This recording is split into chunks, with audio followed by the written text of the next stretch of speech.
नहमदुहु व नुसल्ली अला रसूलिहिल करीम अम्मा बाद अऊज़ु बिल्लाहि मिनश शैतानिर रजीम बिस्मिल्लाहिर रहमानिर रहीम वलक़द यस्सरनल क़ुरआन लिज़्ज़िक्रि फ़हल मिन मुद्दकिर। और हमने कुरान को समझने नसीहत के लिए आसान कर दिया है, तो कोई है कि सोचे समझे नसीहत हासिल करे। रब्बि इश्रह ली सदरी व यस्सिर ली अमरी वहलुल उक़दतम मिन लिसानी यफ़क़हू क़ौली।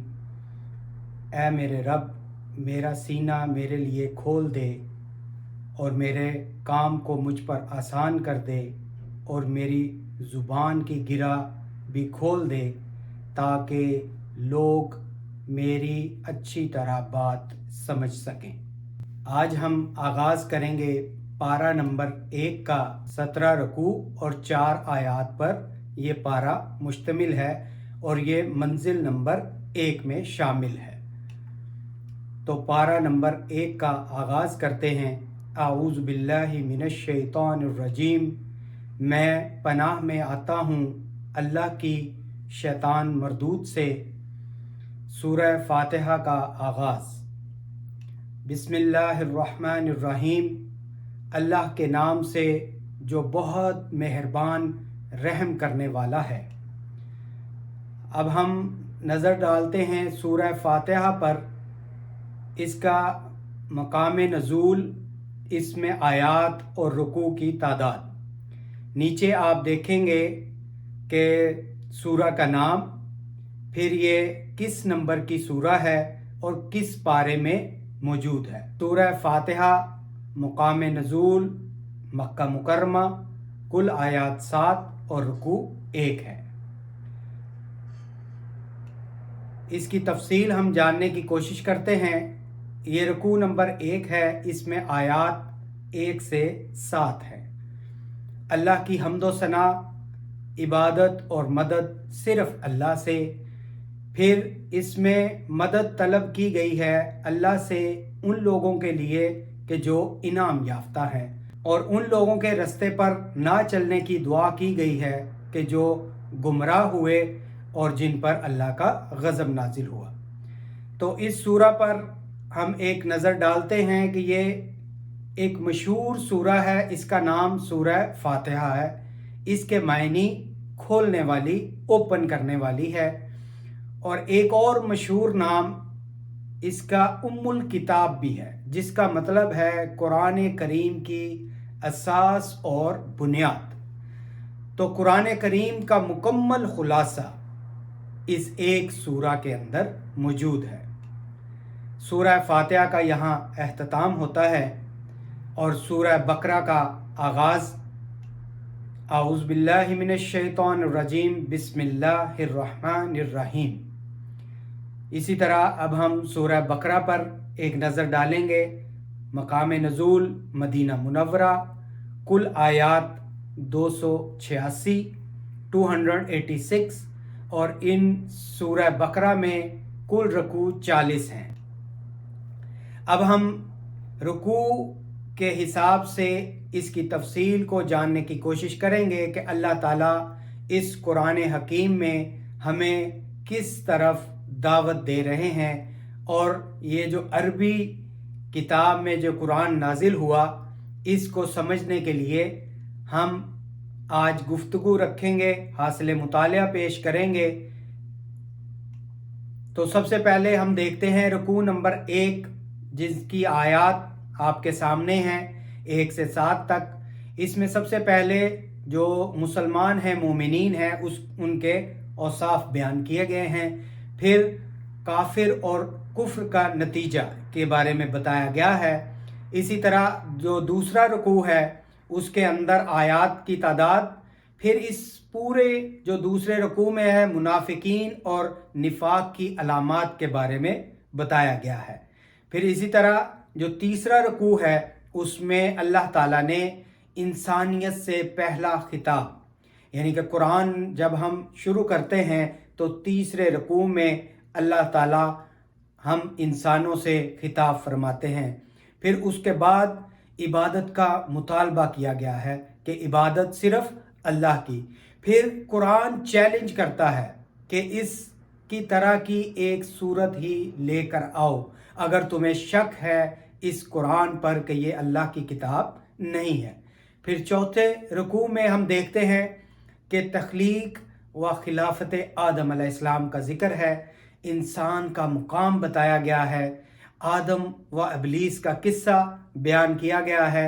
फिर हम देखते हैं कि इल्म की फ़तह, अल्लाह ताला ने हज़रत आदम अलैहिस्सलाम को इल्म दिया और फिर उसके ज़रिए अल्लाह ताला ने आदम अलैहिस्सलाम को फजीलत दी, बढ़तरी दी और फ़तह दी।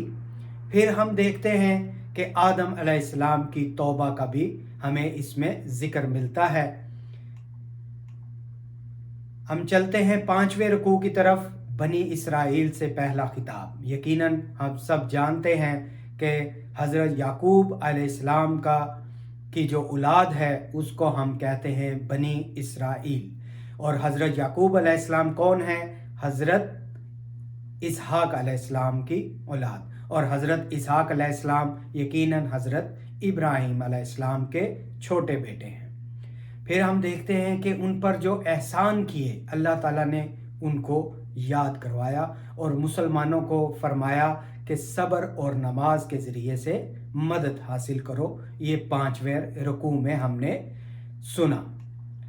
फिर इसी तरह हम देखते हैं छठे रुकू में फिर बनी इसराइल के चंद वाक़यात बयान किए गए हैं। फिर जिस तरह उसमें बताया गया कि किस तरह बछड़े की पूजा उन्होंने शुरू कर दी, मौत के बाद ज़िंदगी का फिर वाक़या है यहाँ पे। फिर मन और सलवा के बारे में अल्लाह ताला ने यहाँ इस रुकू में बताया है, बनी इसराइल पर जो मन और सलवा नाजिल हुआ। फिर सातवें रुकू में हम देखते हैं कि बनी इसराइल के लिए नेमत खुदाबंदी, 12 चश्मे और उनके जुराइम का जिक्र इस रुकू में किया गया है। आठवें रुकू में हम देखते हैं कि बनी इसराइल की अहद शिकनी का जिक्र किया गया है, कानून से मुंह मोड़ने की सज़ा दी गई है कि जो अल्लाह ताला ने उनको हुक्म दिया था कि इस पर अमल करो, फिर उन्होंने उस पर अमल नहीं किया तो उस पर उनको सज़ा दी गई। फिर हफ्ते का दिन यौमुल सब्त का जिक्र है। फिर अल्लाह ताला ने आखिर में ये बताया कि जलील बंदर हो जाओ, उनकी शक्लें जो तब्दील हो गई। फिर हम इसी तरह देखते हैं 9वें रुकू के अंदर गाय का अजीब वाक़या यहाँ पर बयान किया गया है। को यकीनन सूरह बकरा का मतलब है कि जिसमें गाय का जिक्र किया गया है, तो इसका वाक़या है। फिर हुज्जतबाजी जो बनी इसराइल ने फिर शुरू की, संग दिल यहूद के बेजा ख्यालात का जिक्र है कि हम ही जन्नत के हकदार होंगे। फिर 10वें रुकू में हम देखते हैं मिसाके बनी इसराइल का जिक्र है कि जब अहद लिया गया उनसे, फिर उन्होंने उस अहद को तोड़ दिया। फिर इस चीज़ का जिक्र है कि हम कुछ अहकामात पर अमल करेंगे, अताअत करेंगे और कुछ को नहीं मानेंगे। फिर 11वें रुकू में हम देखते हैं कि बनी इसराइल का इनकार ख़त्म रसूल है कि हज़रत ईसा अलैहिस्सलाम को भी उन्होंने मानने से इनकार किया और इसी तरह नबी करीम सल्लल्लाहु अलैहि वसल्लम को भी मानने से इनकार किया। और फिर मौत की आरजू का जिक्र है कि अगर तुम समझते हो कि तुम ही जन्नत के हकदार हो तो आरजू करो मौत की, ताकि तुम जल्द उसमें दाखिल हो सको। फिर 12वें रुकू में हम देखते हैं कि बनी इसराइल का जिक्र किया गया है कि जो फरिश्तों और रसूलों के दुश्मन हैं। फिर हारूत और मारूत जो फरिश्ते दो नाजिल किए गए उनका जिक्र है, और जादू के अमल का जिक्र है कि जो बनी इसराइल उनसे सीखते थे। फिर हम देखते हैं 13वें रुकू में कि मदीना के अंदर किस तरह नबी करीम सल्लल्लाहु अलैहि वसल्लम के साथ यहूद का जो सिलसिला था कि वो गुस्ताखी के कलमात कहते थे, तो अल्लाह ताला ने इस पर उनसे सख्ती का इजहार किया है और नापसंद किया है।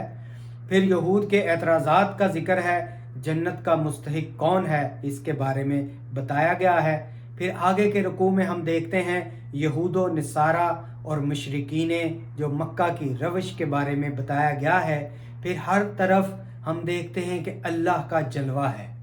फिर जब वो किसी चीज़ का हुक्म देता है تو کہتا ہے کن فیکون، پھر اس چیز کا ذکر کیا گیا ہے۔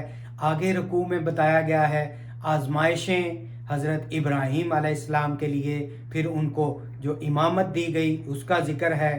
مکہ امن کا شہر ہے، دعائے حضرت ابراہیم علیہ السلام کا ذکر ہے، پھر آپ صلی اللہ علیہ وآلہ وسلم کی خصوصیات کا اس رکوع میں ذکر کیا گیا ہے۔ پھر ہم دیکھتے ہیں کہ ملت ابراہیمی پر قائم رہنے کی تلقین کی گئی ہے۔